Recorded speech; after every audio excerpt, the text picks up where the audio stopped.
E é isso. Elas caíram em algum laço de Satanás. E aí elas estão querendo colocar a culpa do fracasso espiritual delas, da frustração delas, da derrota delas. Elas querem colocar a culpa no pastor e na igreja, para saírem da igreja se sentindo justificadas. Segundo sinal de um crente carnal: difamação da igreja. Aqueles crentes que detonam o pastor, os presbíteros, que detonam irmãos da igreja. Com a língua, com a boca.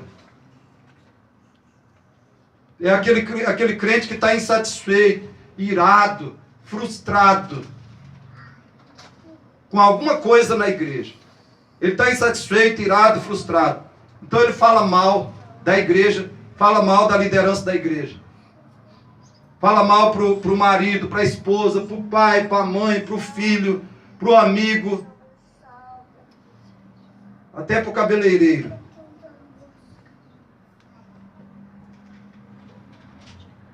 Eu falei para vocês, aqui na igreja nós tivemos casos de gente que foi falar do mal da igreja lá no cabeleireiro. A pessoa lá é ímpia. Pessoa incrédula. E alguém da igreja foi desabafar sua frustração, sua decepção com alguma situação da igreja, com alguma pessoa. Ela foi desabafar com o cabeleireiro. São crentes que detonam a igreja de dentro e de fora. Detonam por dentro e por fora com a língua. Eles arrasam a igreja. Eles arrebentam a igreja. Por dentro e por fora, com o mau uso da língua, com a maledicência, com a difamação. Querido, abra a sua Bíblia aí no Salmo 50. Por favor. Salmo 50. Você alguma vez já fez isso? Ou já viu algum membro da igreja fazendo isso? Falando mal de um irmão da igreja, ou de um líder, de um pastor, ou de alguma situação, algum problema da igreja. Já viu alguém fazendo isso? Falando mal para o marido, falando para a esposa, para o filho, para o pai, para a mãe, para o vizinho, para o amigo, para o dono da vendinha da esquina. Salmo 50, 16, 17 e 20. Salmo 50, versos 16 e 17. Vamos ler juntos?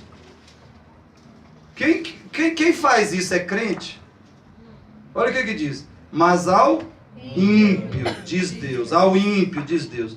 De que te serve repetir os meus preceitos e ter nos lábios a minha aliança? Então a pessoa tem na boca os preceitos de Deus. É o evangélico. Esse aqui é o típico evangélico. Hein? Ele tem na boca, nos lábios, os preceitos de Deus e a aliança de Deus. Está tudo na sua boca. Ele professa perfeitamente.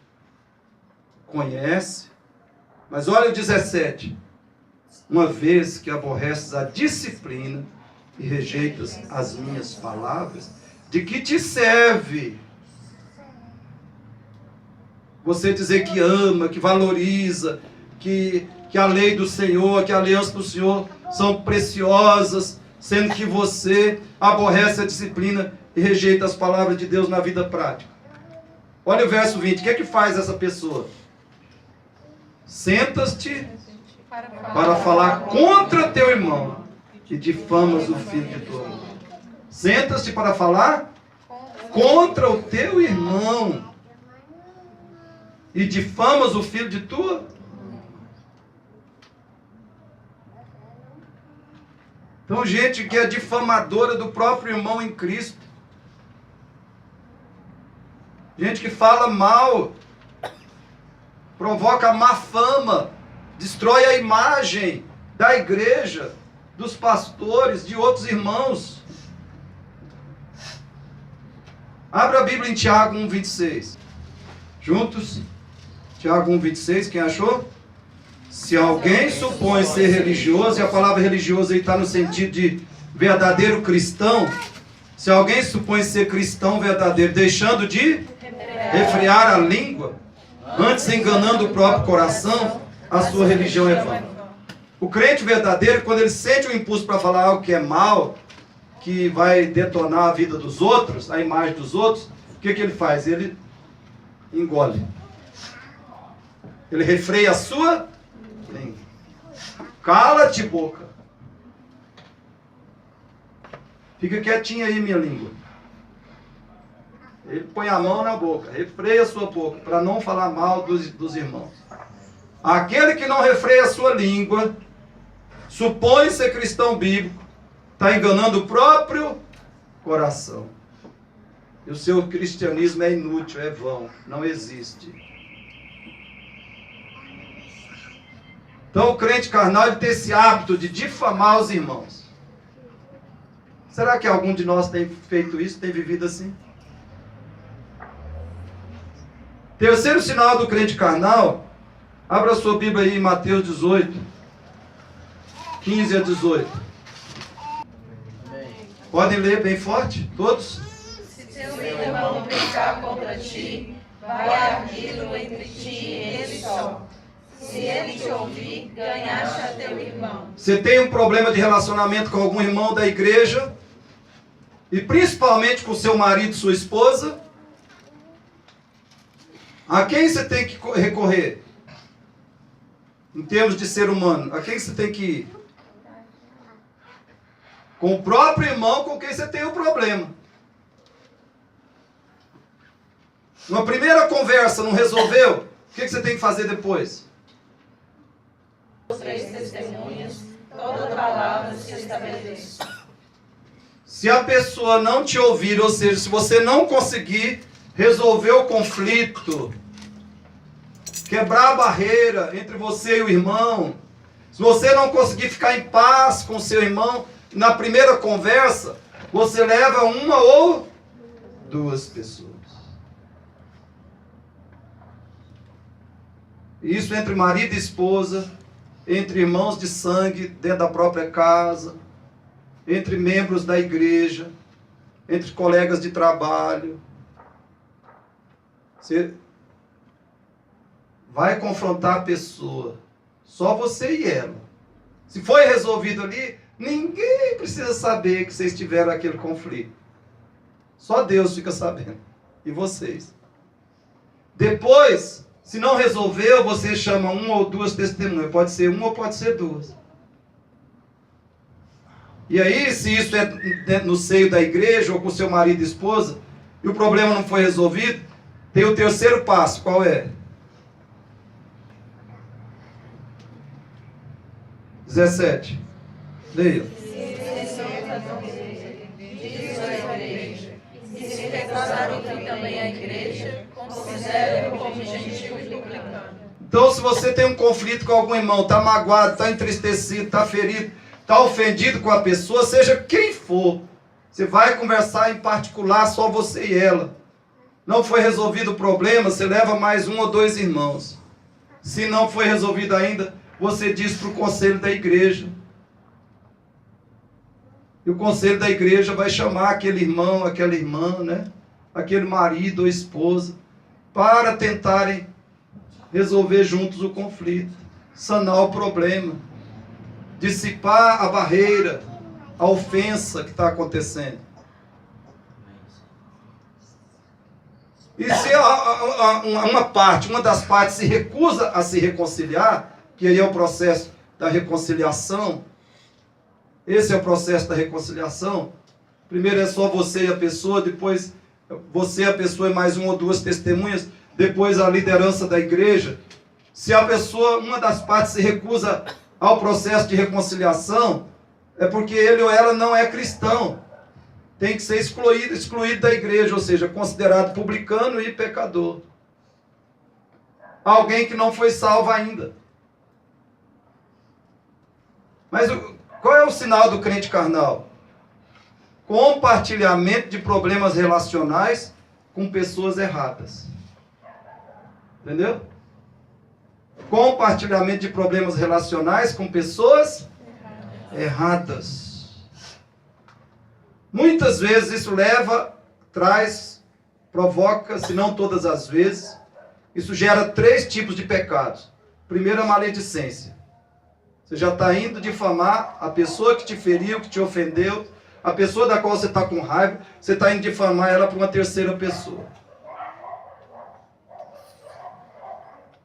Esse é o primeiro pecado. Segundo, autojustificação. Você vai se colocar diante dessa pessoa com quem você compartilha o problema, essa pessoa que não era para você estar falando nada com ela, você vai se colocar diante dela como o justo.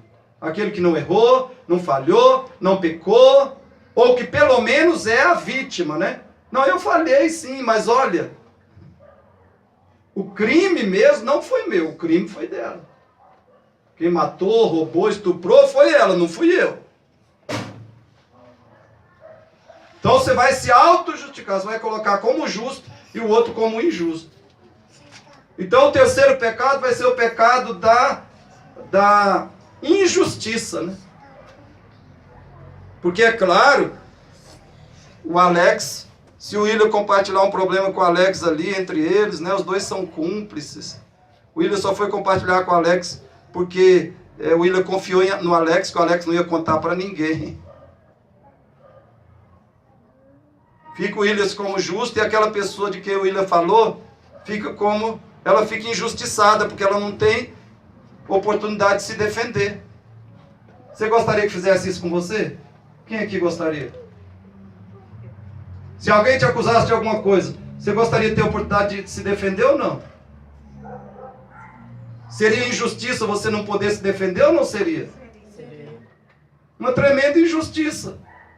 Então esse negócio de compartilhar problema que você tem com alguém, com a pessoa errada, com o seu amigo íntimo, com o seu vizinho, ou com o irmão da igreja que você tem mais afinidade, isso aí é extremamente maligno, irmãos, carnal. Isso é o diabo destruindo a sua vida e aquela pessoa que você fala mal e o outro com quem você está confidenciando e destruindo a igreja. Então você comete esses 3 pecados, da maledicência, da autojustificação e da injustiça. Nós temos que lembrar disso, irmãos. Se nós temos um problema com alguém, só podemos compartilhar com a própria pessoa. Com a própria pessoa. Ou se vamos compartilhar com outra pessoa, tem que ser alguém que vai orar pela situação, que vai nos aconselhar biblicamente e que vai ouvir o outro lado. E isso é um papel que só pode ser cumprido por um conselheiro bíblico. Eu não quero falar com o Valdelice sobre um problema que eu tenho com ele. Então eu só posso falar com alguém que vai orar por mim e pelo Valdelice, para nós resolvermos esse conflito. Alguém que vai ser um intercessor em nosso favor diante de Deus. Alguém que vai me aconselhar biblicamente sobre como eu trato o Valdelice em relação a essa situação para resolver o problema, o que é que a Bíblia ensina. E também alguém que vai ouvir o Valdelice. Se eu falei dele com alguém vai ouvir o Valdelice, vai ouvir a versão dele da história. O irmão não vai ficar injustiçado, sem defesa, sem direito de defesa. Então vamos lembrar, irmãos, a gente tem que tomar cuidado para não ficar compartilhando problemas relacionais com pessoas erradas. Porque aí o diabo começa a reinar e o Espírito Santo se afasta da nossa vida. E da igreja também. Vou colocar só mais um sinal aqui de crente carnal. Mania de se ver como excluído ou desprezado da igreja. Esse é um 4º sinal de crente carnal. Escute bem. Vamos falar juntos? Eu vou falar para você repetir comigo. Mania de se ver como excluído ou desprezado da igreja. Todos juntos? Mania de se ver como excluído ou desprezado da igreja. Querido, escute bem. Esteja consciente dessas 4 coisas. Vou citar uns exemplos aqui. Esteja consciente dessas 4 coisas. Na comunidade reformada, em primeiro lugar é isso. Na nossa igreja nós só fazemos comemoração específica do aniversário dos pastores, sem que isso seja iniciativa deles. Nenhum pastor da igreja toma iniciativa de que a igreja vai comemorar o aniversário dele. Entendeu? Quando a gente comemorou o aniversário do Sidney, por exemplo, lá na casa dele, isso não foi iniciativa dele, ele nem sabia. Então a comunidade reformada só comemora aniversário, faz comemoração específica do aniversário dos pastores, sem que isso seja iniciativa deles. E de todos os membros da igreja, numa celebração semestral. Eu acho isso justo. Eu acho que é justo. Até porque a igreja não tem condições de fazer a comemoração do aniversário de cada membro. Nós não temos condição de fazer isso. E alguns irmãos acham que, pelo menos para os pastores, se deve fazer essa distinção. Mas se um dia for colocado em votação e a igreja falar, não, na igreja não vai comemorar nem aniversário dos pastores de modo específico.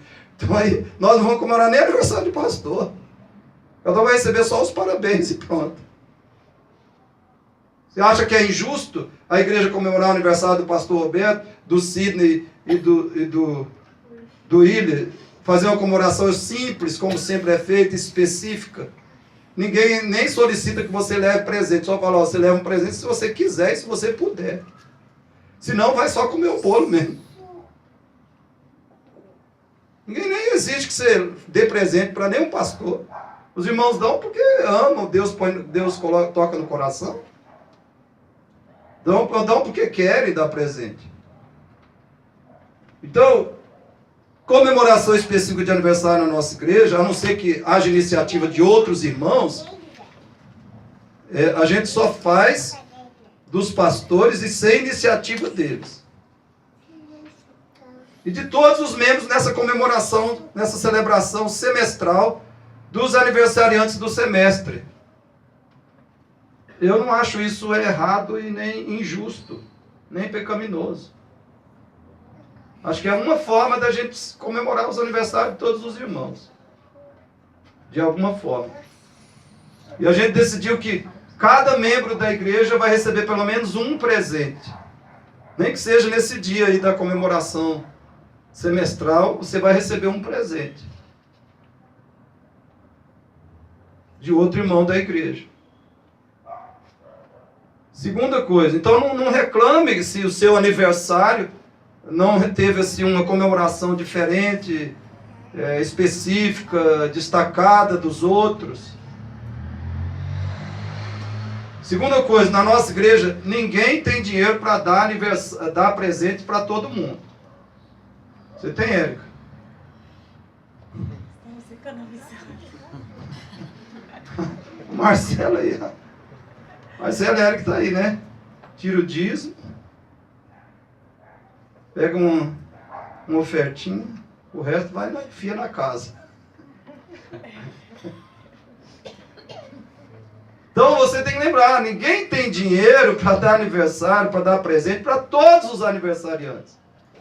Então cada um dá presente para quem quiser, se puder. E cada um tem o direito de fazer isso. Amém ou não tem? Amém. Ué, se a Maís fez aniversário, eu não posso dar presente para todos os membros da igreja, mas eu sinto no coração que eu quero dar um presente para a Maís. Então, ora por isso, viu, Maís? Acho que eu nunca te dei um presente.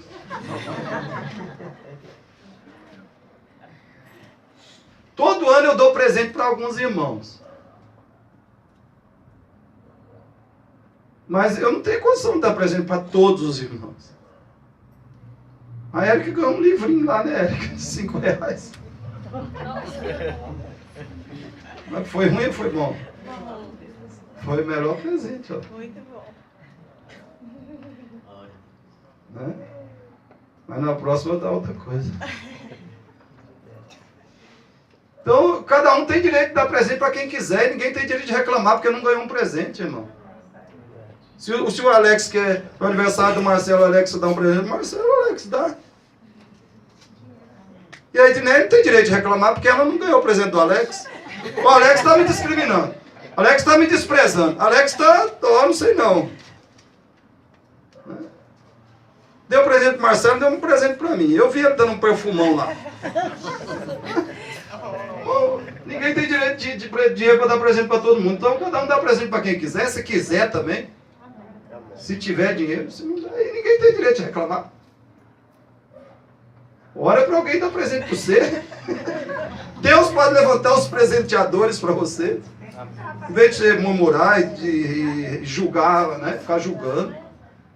Outra coisa, irmão, escute isso. Se o seu nome estava numa lista de oração e a pessoa não orou por você, com certeza foi por esquecimento. Amém. Não saia criticando, difamando, reclamando, porque com certeza a pessoa não orou pelo seu nome lá na lista de oração, foi por esquecimento. Depois que isso acontecer 3 ou 4 vezes, aí você poderia até reclamar. Puxa, vez dessa lista aqui tem 8 nomes. Toda vez que essa pessoa orar, ela deixa o meu de fora. Então aí você vai e reclama com o pastor ou com a própria pessoa. Amém? Você não tem direito de ficar reclamando com quem não tem nada a ver com a história. Você acha que o seu nome está sendo omitido, que você está sendo excluído ou discriminado em alguma situação da igreja? Fala com a pessoa que você acha que está discriminando você. Fala com ela. Você tem coragem de falar com ela? Se não tem, então não seja covarde de ficar falando com os outros. Fala com a própria pessoa. Ou então vai lá e fala com o pastor. Pastor, naquela lista de oração lá, eu já anotei. 3 vezes, 4 vezes, pastor. E o mesmo irmão vai orar e só sempre o meu nome fica de fora. Aí eu vou lá perguntar para o irmão, o que você tem contra ele? Você está discriminando ele? Ih, não. É que esse nome aqui eu não sei ler. Irmão, a gente tem que ver as coisas assim, ó. Né? Dá oportunidade para você ver se realmente está havendo uma discriminação. Se alguém realmente está excluindo você, desprezando você. E se você achar que está, se você tiver assim uma comprovação mais concreta, que confirma talvez a sua suspeita, vai falar com o irmão. Você não vai com a minha cara? O que é que você... Outra coisa, se alguém da igreja não cumprimentou você num culto ou no outro, não cumprimentou, não é uma prova de que ele está rejeitando ou desprezando você. E muito menos é uma prova de que toda a igreja está te desprezando. Outro sinal do crente carnal é que ele às vezes ele tem problema com 2, 3 irmãos e ele já fala assim, toda a igreja. Ou, essa igreja é um problema com um irmão ou 2 ou 3, mas ele diz, essa igreja faz isso comigo. Essa igreja é assim. Irmãos, isso é Satanás e a sua carne que está operando, não é Deus. Você não está no Espírito. Queria dizer, eu não acho que a comunidade reformada, pela graça de Deus, eu não acho que essa igreja é uma igreja discriminadora ou excluidora de ninguém. Pelo contrário, a nossa igreja tolera muita coisa que não era para estar tolerando. E era para a gente estar repreendido, ter disciplinado, ter até afastado da comunhão. E a gente fica tolerando. Não, Jesus disse que a gente tem que... Né? Jesus disse que a gente tem que usar de misericórdia. E a gente vai usando de misericórdia o ano inteiro, a vida toda. E o irmão não desconfia, não acorda. Então eu quero alertar os irmãos para isso. Se acha que alguém está discriminando você na igreja, está te desprezando, se o irmão não te cumprimentou, vai lá e cumprimenta ele. Vai lá e abraça ele. Ô irmão, que bom que você está no culto hoje. Você não me viu, mas eu te vi. Você não me enxerga, mas eu te enxergo. Vai lá e cumprimenta o irmão. Se ele não te cumprimenta, se você acha que ele está te rejeitando, não rejeita ele não, se aproxima dele. Amém. Fala que ele está bonito, que a roupa hoje está linda. Fala alguma coisa boa do irmão, elogia ele, ganha a simpatia do irmão. Porque talvez ele está assim, meio chateado com você mesmo. Porque você mesmo foi chato com ele, você mesmo causou isso. Então você vai lá, abraça, elogia ele, fala, ó, como é que tá? Tudo bem lá na sua casa? Você está com algum problema? Você está precisando de oração? Você tem algum pedido de oração? Pronto. Vai ver que o irmão daqui no outro culto está sorrindo para você.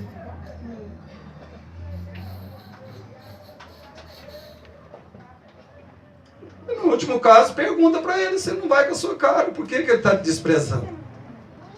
Pergunta. Não fica falando mal do irmão.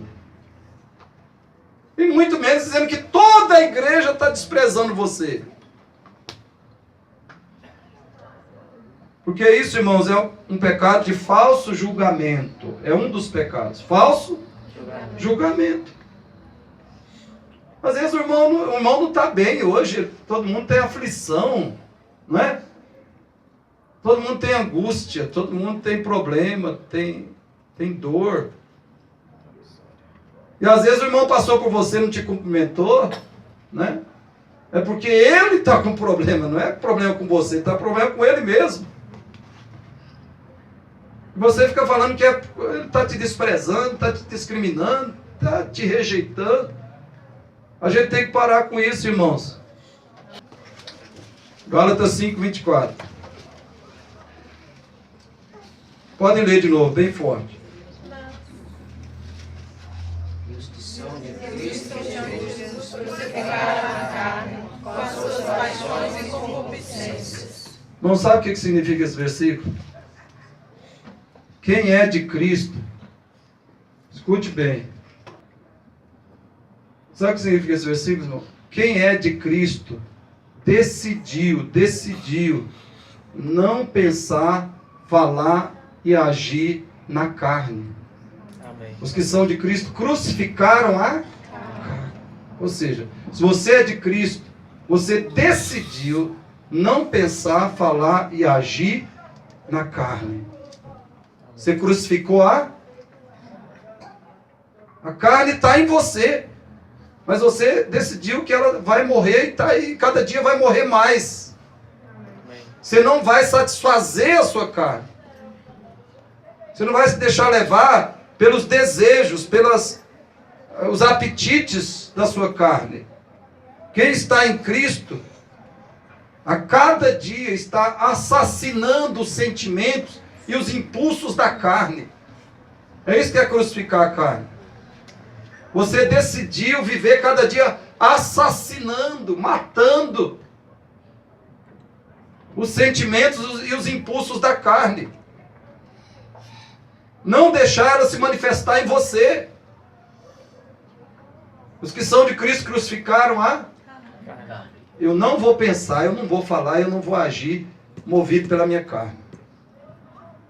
Você está cada dia assassinando os desejos, as motivações, os impulsos da carne. Você vai fazer isso pela vida de oração, pela vida de comunhão com os irmãos, pelo estudo constante, intenso das Escrituras, pela adoração a Deus em espírito e em verdade. Lembre disso, irmão, escute bem, você só pode vencer a carne, crucificar a carne, por uma vida, começa com uma vida de oração. Sendo uma pessoa de oração. Você acha que Jesus nos mandou viver em oração porque isso era bonito? Jesus nos mandou viver em oração porque sem ela nós não conseguimos. Nós não conseguimos resistir aos impulsos As paixões da carne. Não conseguimos matar esses impulsos e essas paixões. Viva em oração. Amém. Amém. O problema, irmãos, o gravíssimo da igreja hoje é que nós queremos ser cristãos fiéis, santos, obedientes a Deus, sem vida de oração. Não funciona, querido, não dá certo. Você não tem poder por si mesmo. Você não tem força, não tem capacidade própria. Você não tem recursos próprios para resistir às paixões da carne. Você precisa do poder de Deus, do Espírito Santo de Deus. Amém. Quem vai quebrantar a sua carne e mantê-la sob domínio, controle, rédeas, é o Espírito Santo de Deus. Amém. Mas para isso você tem que viver em oração.